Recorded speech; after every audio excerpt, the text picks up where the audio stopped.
Spending the day away, looking for something new with a fresh point of view. Just kick back and relax. Welcome to my couch.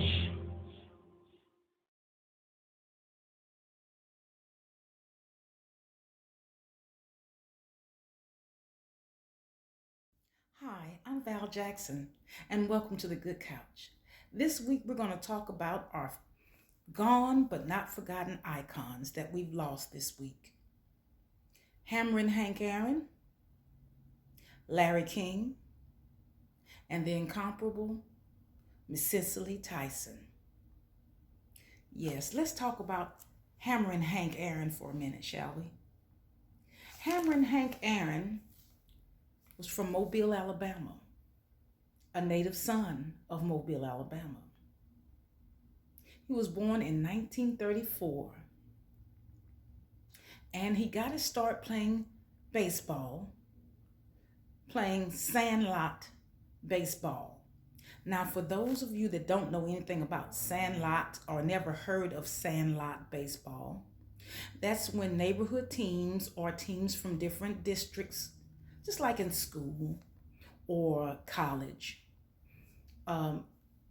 go travel and play ball at different fields. And that was a source of entertainment for a lot of people. Now, mostly they would play the ball, uh, the games, they would play the games at on Sunday evening or Saturday afternoon. And, you know, like I said, that was a source of entertainment for a lot of people during segregation because it wasn't that many places that people of color could go. So that's how they enjoyed themselves and had a great time with their families. After he played sandlot ball, he was old enough to go and play with the Negro Leagues. And that's where he got his start, playing with the Negro Leagues.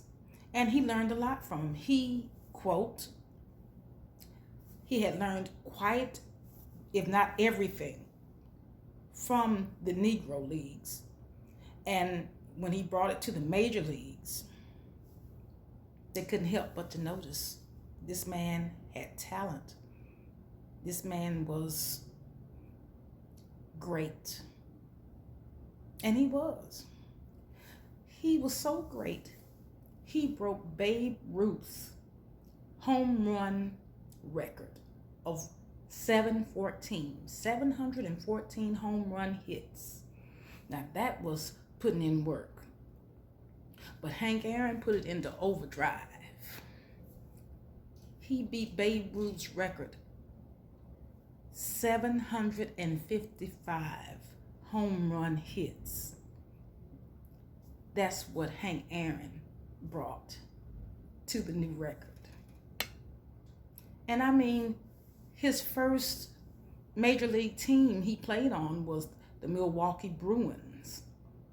And then he was traded to Atlanta, where he made history and broke Babe Ruth's record.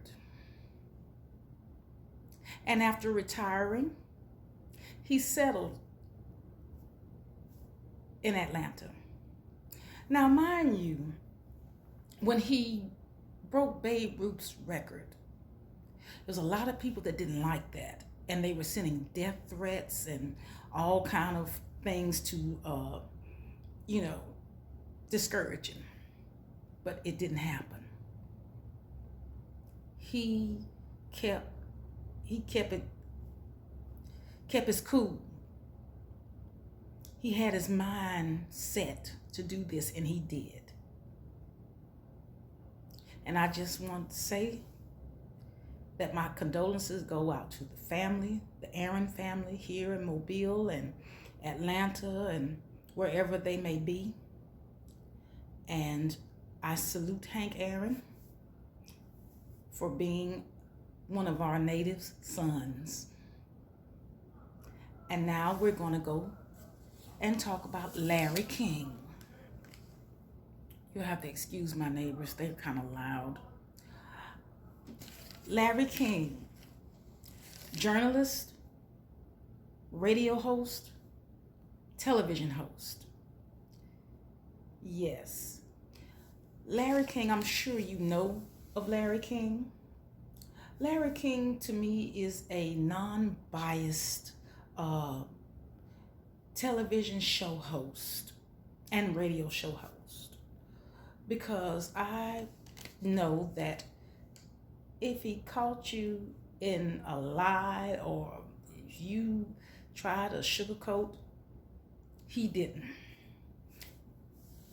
He would bring it up to you and tell you, hey, didn't you, well, didn't they, or wasn't it? See, he did his research. He did his work. That's what made him so compelling as a television host and a radio host. He got his start in 1957 as a disc jockey, spinning them records. And then he got a radio show, and it took off. The man won several awards, 2 Peabodys. Now, if you're not familiar with the Peabody Award, that's one of the elite awards in journalism. If you won 2, you've done something. And an ACE Award, a cable ACE Award, because his show was on cable TV. So he was the man. He was the man. I mean, you just felt, when you saw him and his guests, you were captivated. And speaking of guests, do you know he had over 50,000 guests he had interviewed? 50,000. Wow, that's a lot of people. And some of his hosts were, or guests, he's the host. The guests were Cicely Tyson, James Earl Jones. He had Hank Aaron.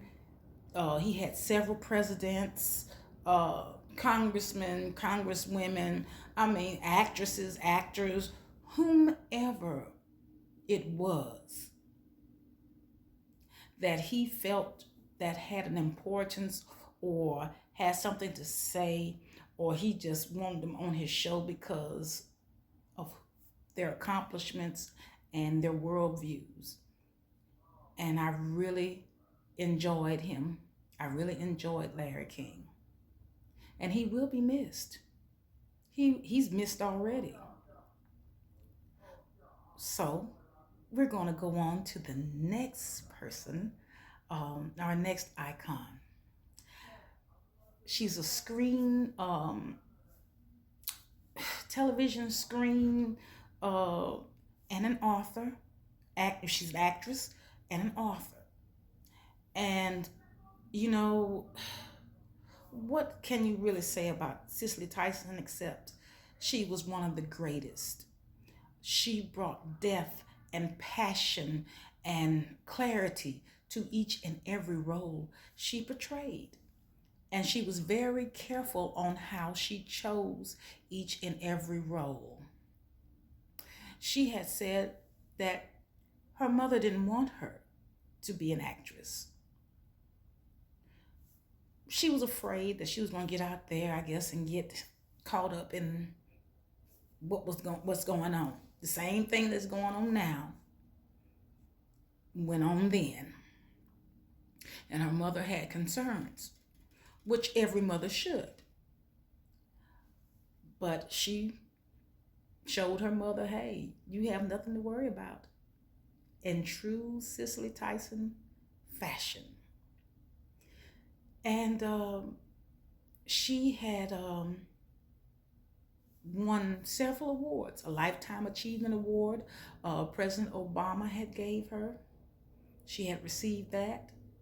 Lifetime Achievement. And then she got an honorary Oscar. Well, she's nominated for an Oscar when she played in Sounder. She was nominated for a uh, Best Supporting Actress role. She didn't win, but she was nominated. So, you know, that means a lot. They observed and they saw your passion and your talent. So that's something to be very proud of. And she won Tony Awards. And she also, you know, she won the Tony Award, and she just a beautiful person. A beautiful, beautiful person. And she also won an Emmy. Or, you know, she did well. She did well. She proved to people that, hey, I'm just as good as anybody else. And I'm going to prove it to you. And she did. Oh, her movies. She played in Roots as Kunta Kinte's mother. A Trip to Bountiful. Oh, the little lady on the bus trying to get back home. Yeah. And then she played in The Help. She also played in the role Miss Jane Pittman. One of my favorites. I remember seeing that as a little girl. Well, not a little girl, but a young girl. Yeah. Well, maybe a little girl. Yeah. I say about maybe 9, 10. No, a little girl. And that gave me a whole perspective on what people went through. I heard about it, but seeing that on television, it really made me observe and see and notice and respect people that have went through that that type of situations where you weren't wanted or they didn't need you. But my favorite of all time is Sounder, where she played Rebecca. And it shows that she loved her children, she loved her home, she loved her husband, even though things went to the left and the man had to do what he had to do. But she stood there and she took the responsibility and she handled it like a real woman. Taking care of the family, taking care of the debt, taking care of the home, standing by her man.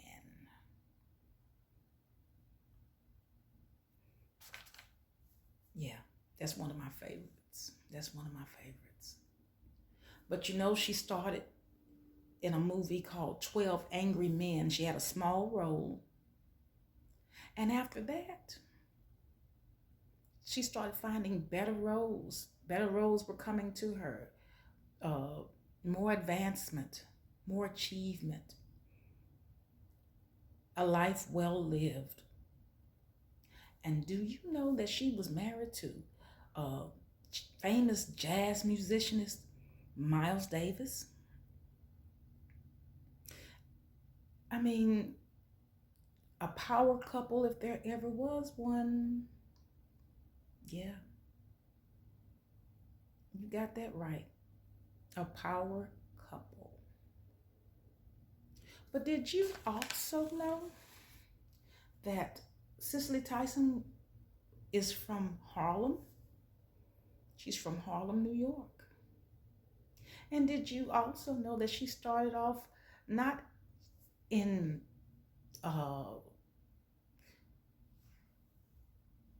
the movies, or she was doing plays, but she was a model. She started off in modeling.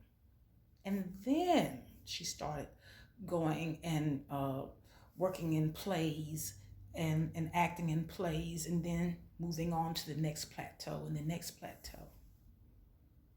Yeah, she had it going on.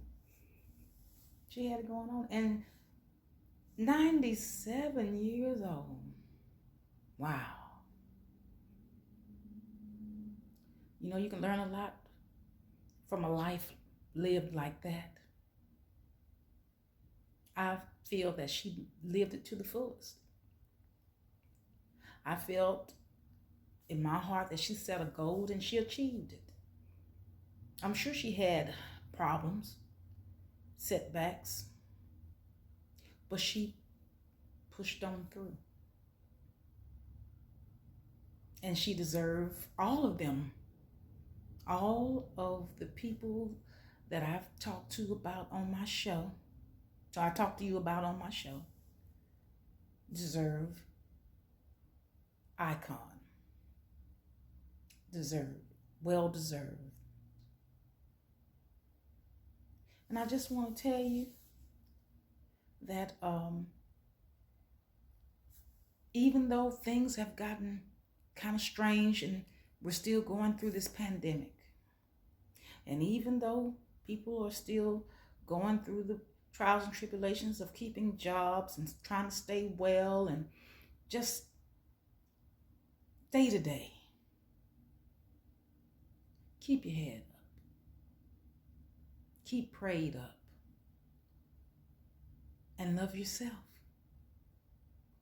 And love your family. And love God.